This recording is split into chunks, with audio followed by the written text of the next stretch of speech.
What happens when you go beyond the camera's meter reading and you actually intentionally overexpose a shot from the meter reading? Can you actually bring out better results with the color, with the light, with the softer shadows? Or does it simply blow the image out? Today I'm testing this with a section of a colourful beach box. And later in the video, we'll briefly touch on the opposite, where we're going under the meter reading to bring out color saturation. I'm using a Canon 80D with center weighted average metering. Now, it's going to be very similar from all sorts of DSLR models. The key, it's a center weighted average metering. I've got here 5 shots, and I took these 5 shots. Each one I overexposed or went over the meter reading by a half stop. So from meter reading all the way to 2 stops over the meter reading. So let's take a look. Here's the plus 2 stops. It's bright, it's probably too bright. The areas are starting to lose texture. Shadows are basically very, very soft, but it feels, the overall aspect to it does feel washed out. Here's the 1.5 stops over meter reading. Now, it looks a bit better, but it's still pushing it. Here's 1 stop. Now, this is interesting. The shadows are lifted a bit. The colors have still got some vibrancy, and it feels like a pretty good compromise, really, in many respects.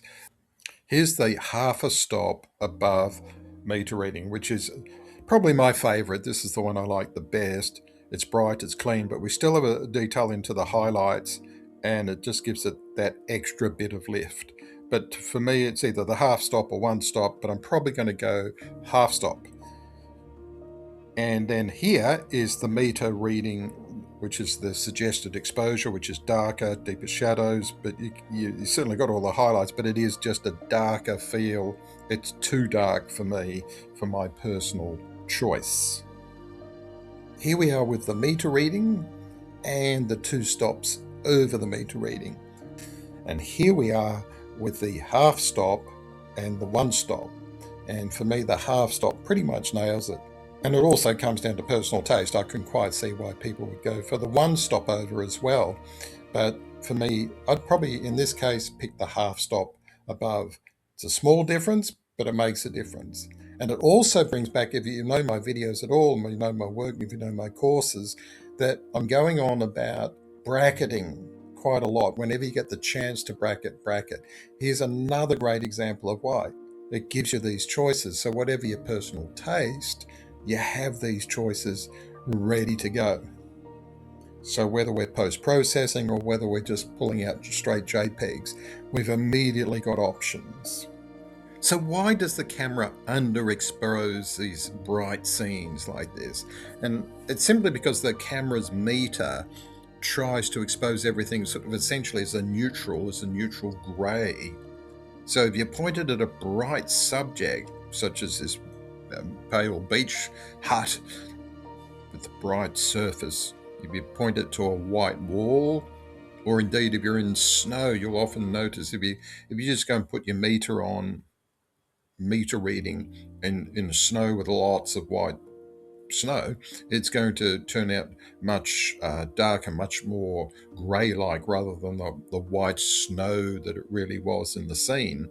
Now with this video, we've been just focusing on going over the meter reading. Now again, if you know most of my work with the seascapes, etc., a lot of the time I'm going under the meter reading for capturing saturation. Love the color saturation so often in seascapes, etc. And to bring those out, I'm often going under the meter reading.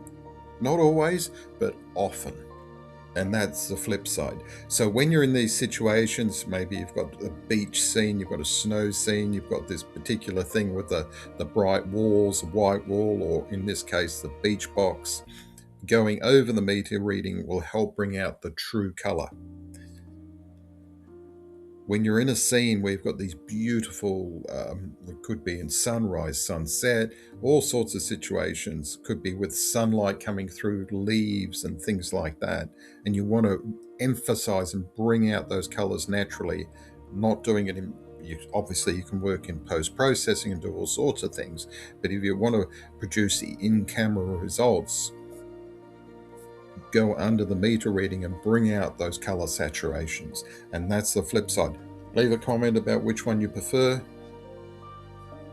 As always saying, it's so much about personal choice, but just remember this ability to adjust our exposure gives us enormous control by bracketing and getting various results at the time when that's practical. Can give us these wonderful choices as well. Even if we are going to be doing processing of the raw file or adjusting the JPEG, it's still great to start off with the one that we like the best.